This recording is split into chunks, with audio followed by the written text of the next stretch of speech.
Olá, povo de Deus, terça-feira da segunda semana de Páscoa, 13 de abril de 2021. A nossa reflexão de hoje é a partir de Atos 4, de 32 a 37 e de João 3, de 7b a 15. Os 5 primeiros capítulos de Atos descrevem a vida do grupo primitivo que teve na eleição de Matias a reconstituição dos 12. O que não ocorrerá mais, pois não vemos essa preocupação por ocasião do assassinato de Tiago, por exemplo.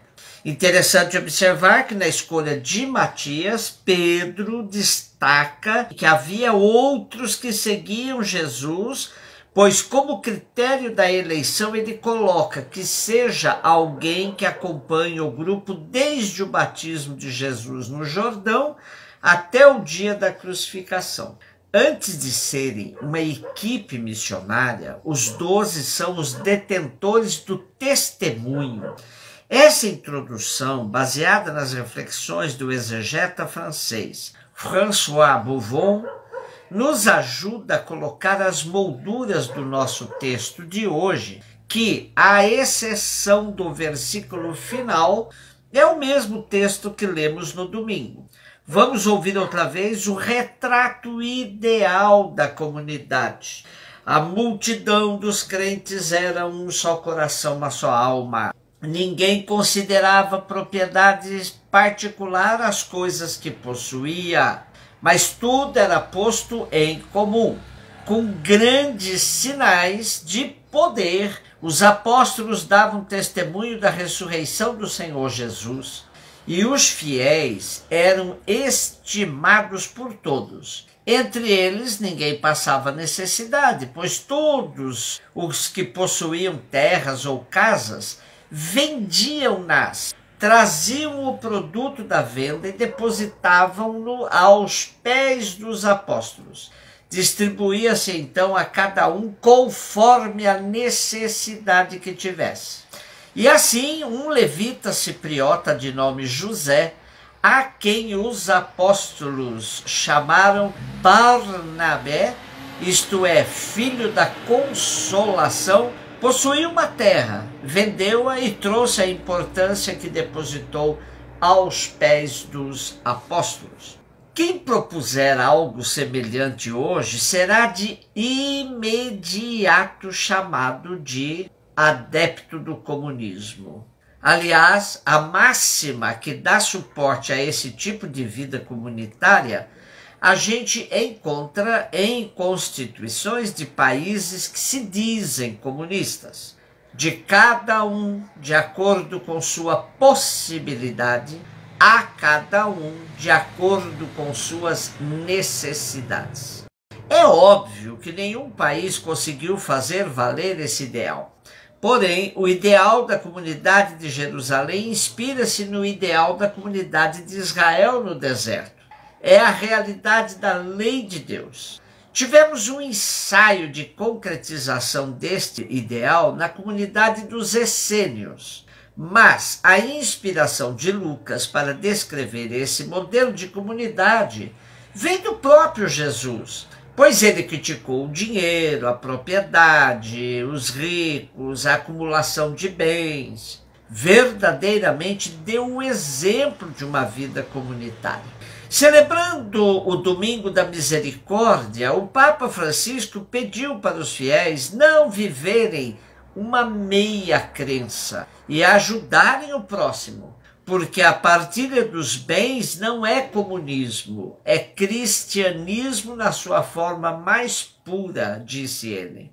Podemos pensar na situação de penúria que vive o grupo de discípulos em Jerusalém, sem possibilidade de pescar ou trabalhar a terra.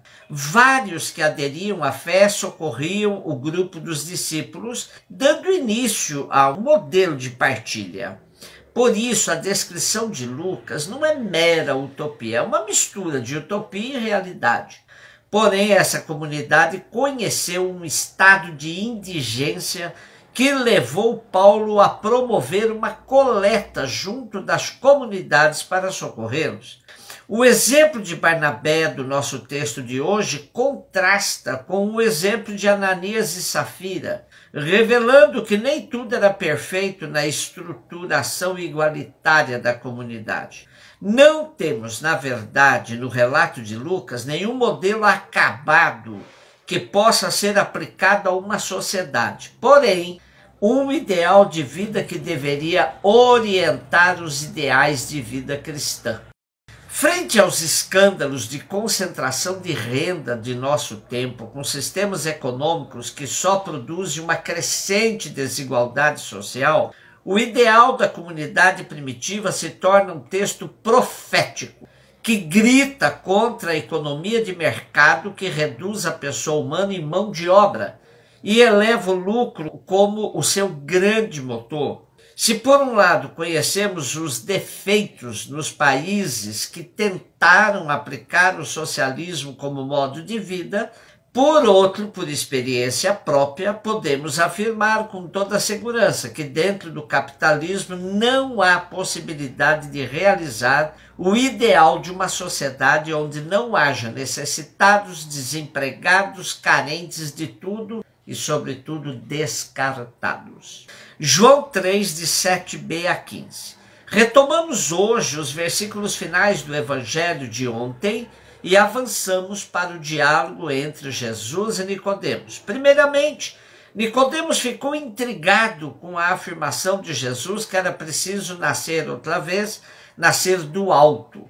Hoje o vemos intrigado quando Jesus fala daqueles que nascem do Espírito. E por isso interroga Jesus: como é que isso pode acontecer? Bem, Jesus então o questiona: tu és mestre em Israel, mas não sabe essas coisas? E Jesus aproveita para dar continuidade à sua catequese. Em verdade, eu te digo, nós falamos do que sabemos e damos testemunho do que vimos, mas vós não aceitais o nosso testemunho. Se vos falei das coisas da terra e não credes, como é que haveis de crer quando vos falar das coisas do céu? Pois ninguém subiu ao céu a não ser aquele que desceu do céu, o Filho do Homem. Assim como Moisés ergueu a serpente no deserto, assim também é necessário que o Filho do Homem seja levantado para que todos os que nele crerem tenham a vida eterna. João faz uma narrativa que atinge bem os corações dos já iniciados no segmento de Jesus. Mas para quem não está inserido no caminho cristão, as palavras soam como se Jesus estivesse falando outra língua. Daí que Nicodemos, embora mestre em Israel, fique sem entender o que é nascer do alto, o que é nascer do Espírito. Porém, sobretudo para os catecúmenos, ou os que já haviam sido batizados, esse ensinamento se transforma numa mistagogia.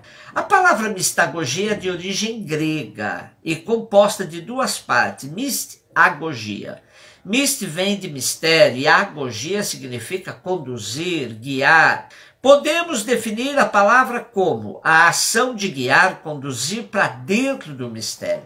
O período da mistagogia começa depois da celebração dos sacramentos da iniciação cristã. Esse é o último tempo da iniciação, onde o catecúmeno obtém o conhecimento completo dos mistérios através das explicações e da experiência dos sacramentos recebidos. Tempo em que se toma consciência daquilo que já é realidade na vida cristã.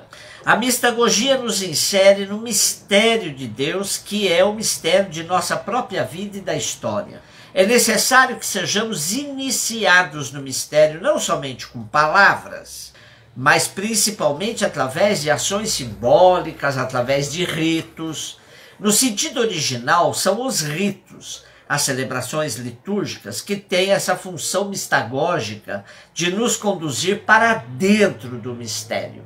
Se Nicodemos se interessasse verdadeiramente pela iniciação proposta por Jesus, ele até que poderia tornar-se um catecúmeno, um aprendiz do mistério de Deus, que para os cristãos consistia em entender e inserir-se no caminho do seguimento de Jesus.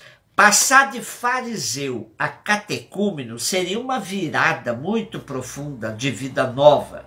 Mas Jesus não negou essa proposta a Nicodemos.